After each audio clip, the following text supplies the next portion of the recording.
Hey everybody, Hoang here, and today we're going to do a Mastemon yellow deck profile for BT4 English. So, let's get started.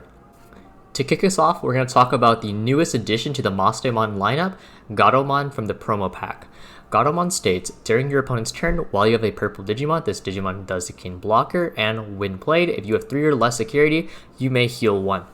The reason this card is so good with Mastemon is, if you do remember, Mastemon is a purple Digimon, which then means that when you summon the Gotomon, you will get Blocker. Not only that, but when you burn your own security for the Mastemon effect, you are able to recover 1 immediately, so you're essentially refunding the cost that you would have played off your Mastemon. Even if you do not hard call from the Mastemon effect, if you slam it from your hand, you still get potentially recover 1, so it's still really good. And if you have the Mastemon on board already, you still get that blocker ability. You may also just Digivolve into this normally, and essentially, you're playing 8 blockers in your deck. Coming up next, we have the cards that make Mastemon and BT4 possible, Ryze Greymon and War Greymon. Those two cards have one thing in common, and that is Digiburst. The Digiburst mechanic allows you to take cards from underneath the stack and put it into the trash. What this means is that Mastemon is able to guarantee her revive target without having to rely on purple discarding or your security being discarded into a proper target. This gives Mastemon a significantly more consistency than previously. Plus, both are really good. Ryze Greymon allows you to play a TK or Kari for free, as well as War Greymon being able to smite smaller bodies, as well as allowing Mastemon to swing over larger Digimon such as level 7s. Both cards are really good, and they accelerate the Mastemon game plan significantly. Third, we're going to talk about the new purple tamer, Kari. Kari states, when a card is removed from your security stack during both players' turn, you may suspend this tamer to gain 1 memory. She does cost 3, similar to the yellow variant of Kari. However, the thing that makes her unique is that she turns Mastemon into a 3-cost evolution, because when you would burn your own security, she does give you back that 1 memory. Blinding Light also becomes a +3 memory, whereas the regular Blinding Light is only +2. Because she works during both players' turn, she can force your opponent into difficult situations, because if they are at 0 memory and then swing, she would then pass the turn, which then can swing tempo significantly in your favor. Do note, you cannot play this Kari off of the Ryze Greymon, as Ryze Greymon can only play yellow and red tamers. So if you want to have more consistent tamer setup, you would play the yellow Kari instead, which still fulfills a very similar niche, whereas if you have 3 or less security, you get that +1 memory at the start of your turn. But the difference is, this Kari turns your blinding and Mastemon into a +3 for blinding, whereas Mastemon only costs 3 to evolve into, and it also stacks. So you can potentially turn Mastemon into a 2-cost evolution as well, or blinding into a 4. So those are the big differences. Both are really good. Yellow Kari is more consistent, purple Kari is higher ceiling. And finally, we get to the boss card herself, Mastemon. Mastemon, for those of you that do not know, when Digivolving, you may trash the top card of both players' security. Then you may play 1 purple or yellow Digimon that is level 4 or lower without paying its cost. Mastemon comes from a level 5 purple or yellow and costs 4. This card has arguably the strongest toolbox selection in the game, as she's able to revive a really good chunk on the Digivolve ability. And a lot of those cards have on-play effects, especially if they're within the yellow archetype.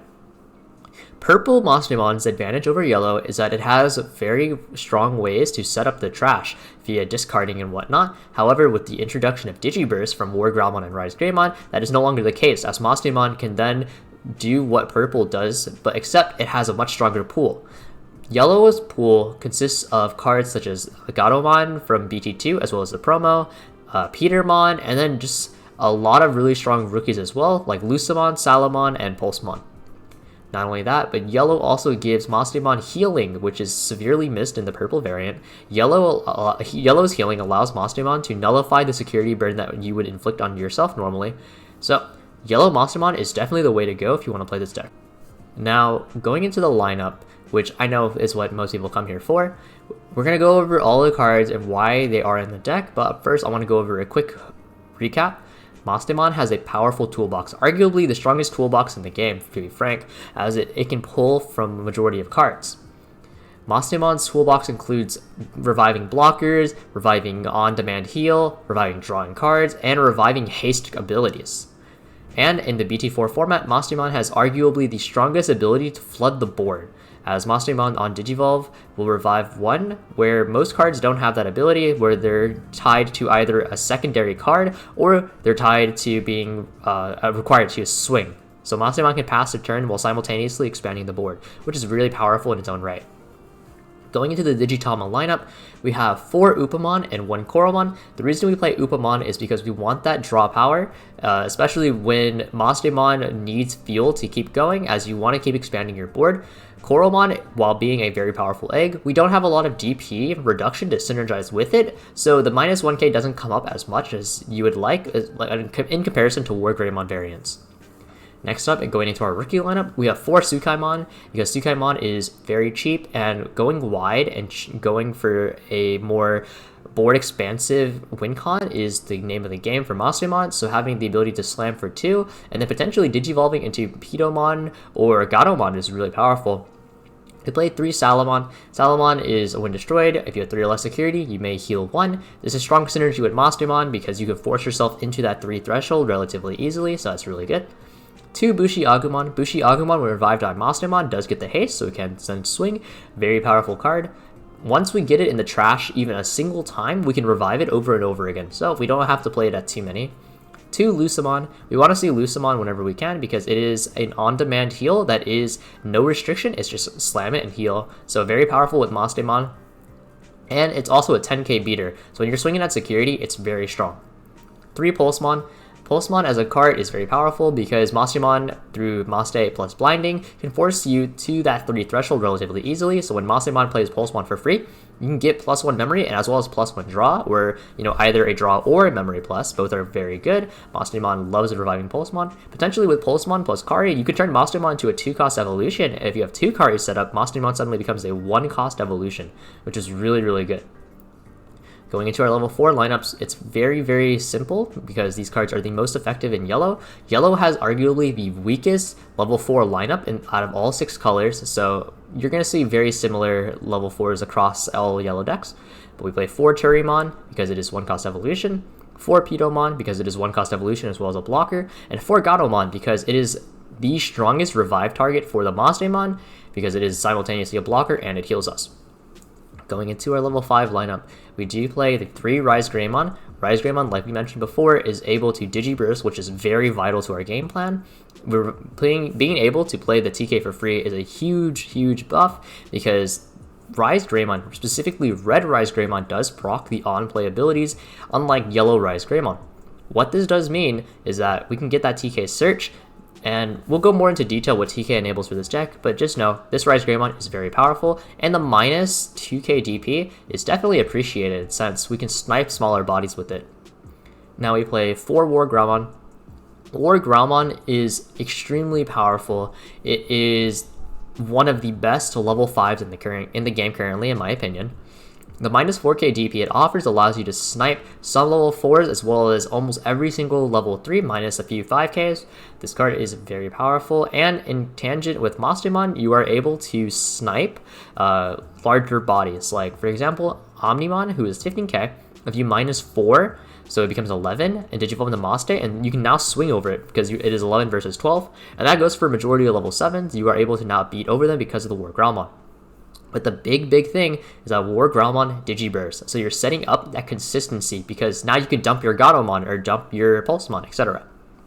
We play 2 Anshawumon because healing is very powerful in this deck. We want to be able to heal whenever we can because, burning your own security is a risky game. So do keep that in mind.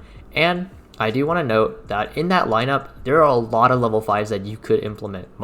Yellow, rather. Yellow has the best level 5s in the game, in my opinion. You have cards such as Antilamon, Sirenmon, Shakomon, and more variety than just that. So it's actually quite interesting what kind of level 5s you can run. There's no best level 5 lineup in yellow. There's just way too many options that you can consider. So don't be afraid to test around with that kind of stuff. Now we play the 4 Mastemon. Mastemon is our win con. We want to see Mastemon as much as possible. And do keep in mind, Mastemon is a purple Digimon, not a yellow, which means we cannot grab it off of the TK, and we can Digivolve into Millennium off of that, which we'll get into in a bit. we have 3 Slash Angemon. Slash Angemon is the secondary boss to Mastemon. You could play War Greymon in this slot, that's totally acceptable, but the reason we played 3 Slash here is because Slash plus War Growl is one of the strongest combos in BT4 at the current moment. It can remove any level 6 single-handedly, and that's extremely powerful and something you should not underestimate. But there are a lot of different level 6s that we can consider going into the BT4 format. Slash is not the only one. You can go Maste War Greymon, Maste Ryze Greymon, and etc. But again, Slash is the best secondary in my opinion.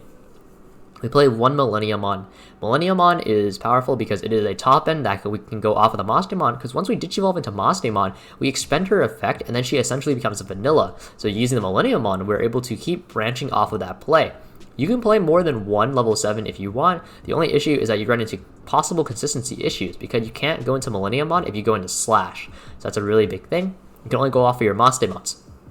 But if you want to run more level 7s, because they are, for the most part, spot removal, right, in both the case of Chaosmon and Millenniumon, that's totally acceptable, and you can definitely find a way to fit that in. Maybe cut a Slash for another melee if you want. 2 Blinding Ray. Blinding Ray is way too powerful not to run at minimum 2. In my opinion, you would run anywhere from 2 to 3 of this card. 3 sometimes being a little bit cloggy, 2 sometimes not being enough. So, you know, it's very much a player preference. But Blinding Ray is insane as it potentially allows you to Mastemon not pass and enables you to set up your Gotomon, enables you to set up your Salamons, maybe your Pulsemons, etc. It's just way too good not to play. 2 Kari. The reason we don't play more Karis in this current variation is because we cannot play it off of the Ryze Greymon, so we do have to hard cast that Kari, which can be a detriment. If you want to have more consistency, you would play the yellow Kari, as we are then able to play it off the Ryze Greymon. But because this is purple Kari, because we want to use that combo potential with the Mastemon and the Blinding Ray, we only play it at 2. Because as long as we see 1, we're in a very good position. If we see 2, which keep in mind they do stack, we're in a really, really good position. And at some point, 3 and 4 becomes redundant, but you know, it's still a powerful card. If you want to run 3, totally acceptable. And then we played 3 TK. TK is fantastic for this deck as it allows us to fetch the various toolbox options that we want, and then we can set them up into the trash by digivolving, etc. We can also fetch cards like Blinding Ray, which is excellent. Keep in mind, TK can only heal if you grab a yellow card. So if you grab Ryze Greymon or Mastemon or Millenniumon, you would not heal. You can still grab them, but you just wouldn't heal.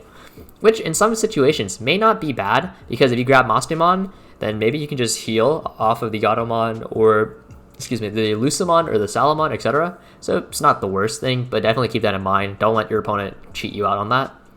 Being able to go to 3 is very powerful, because then you're able to War Greymon or Ryze Greymon or etc. without passing the turn. You can even Slash without passing the turn, which is also a huge tempo swing. So you want to play at least 3 TK in my opinion, because of the Ryze Greymon. They go hand in hand with one another. If you play more Ryze than you do TK, then sometimes it gets a little weird, because like, what if you don't have TK? Then the Ryze Greymon loses a lot of its purpose. So I like to have a sort of an even ratio, but you can totally play this at 2 if you feel like it's not doing enough. Maybe play another Kari in its place. Totally acceptable. So don't be afraid to play around with this deck. It is extremely flexible. Now, going into the tech cards that you can potentially play, because Mastemon is a toolbox deck that can revive from 2 various colors, it has insane amount of potential. It's really hard to predict what kind of cards Mastemon is going to play, because it can play a wide variety. Cards that you can potentially play include BT2 Gotomon, who is, when played, if you have a purple Digimon, aka Mastemon, you can minus 4k DP from an opponent's card, which is really powerful because now you can snipe small bodies, or maybe you can combine it with War Greymon, so there's a lot of room you can do with that. BT3 Angemon, or Angelwomon rather, who, the main effect is when you Digivolve into it, you can give a card minus 2 security attack, which, you know, it's fine and all, but the main attraction is its ESS. When you have 3 or less security, when you swing, you may call a level 3. So now we can turn Mastemon into a generate 2 bodies off of her own effect, as well as the Angelwomon ability. So if you want to play more aggressive and you know, expand on that board expansion ability even further, that is definitely a consideration, because like we said, yellow has the best level 5s in the game, in my opinion. There's also cards like Shakomon and Antilomon, like we said. BT2 Kari, like we mentioned, very powerful, especially with Ryze Greymon and Tangent. And there are also cards like Petermon and Tinkermon combo, so you can get a 2-for-1 deal if you want to go for that kind of play. Don't be afraid to test and mess around with stuff. As far as matchups go, this deck does lack removal in comparison to War Greymon. You have some removal because you are still yellow, but it's nowhere near as strong. In exchange, you do have insane board expansion. Keep in mind though, due to the lack of removal that your deck potentially has, you will struggle versus decks that have very strong centralized boss cards. War Greymon, for example, is going to be kind of difficult to deal with because you won't be able to remove him off the board cleanly. You're going to have to hope to swing into him or just hard wall him, which can be difficult since War Greymon's -6 does snipe majority of blockers in the Mastemon deck. Also, black decks can be difficult because you lack the DP reduction that War Greymon does have. Craniumon and cards such as that may be able to hard wall Mastemon, especially when she wants to just go wide. And then we have cards like Black Tie who allow the Craniumon and Co to restand. But you do have really good grind game because of all the various forms of healing that you have. Lucemon, Gotomon, and even Salamon, for example, all give you that healing. You can also play Ryze Greymon, a card that is techable. I didn't talk about it on the last slide, but I'm going to talk about it really briefly right now. When you Digivolve into this card, you may heal 2, and then at the end of your opponent's turn, you can trash the top card of your security. Or not can, but you have to. It is mandatory. So there's 2 things about this. 1, if you trash your security, then Kari does proc, so then you get that +1 memory. And 2, if you Digivolve into Chaosmon, then you wouldn't have to discard your own security. So that's also another thing you definitely can consider. Now, going into closing thoughts, Mastemon is a very flexible toolbox deck, and in order to utilize Mastemon to her fullest potential, you must understand what situation calls for the best tool. Sometimes you have to call that healing, sometimes you have to call the blockers, sometimes you have to call the rookie over either. There's a lot to really consider. And you have amazing support cards like Kari and Blinding to make Mastemon one of the best decks in the BT4 format. It's borderline tier 1 in my opinion. It's very strong. But overall, this deck is a high tier 2. The only reason it is not breaking into tier 1 territory, in my opinion, is due to the fact that you lack strong removal like War Greymon Yellow has. Without strong removal, certain decks will be able to give you a really hard time. So keep that in mind. Maybe you can adapt your Mastemon list to fit that need. There's a lot to play around with. This deck has large amount of potential. Thank you guys for watching. Hopefully you found this educational, entertaining. Please let me know if there's any decks you want to see next. Please like, comment, and subscribe. Thank you very much.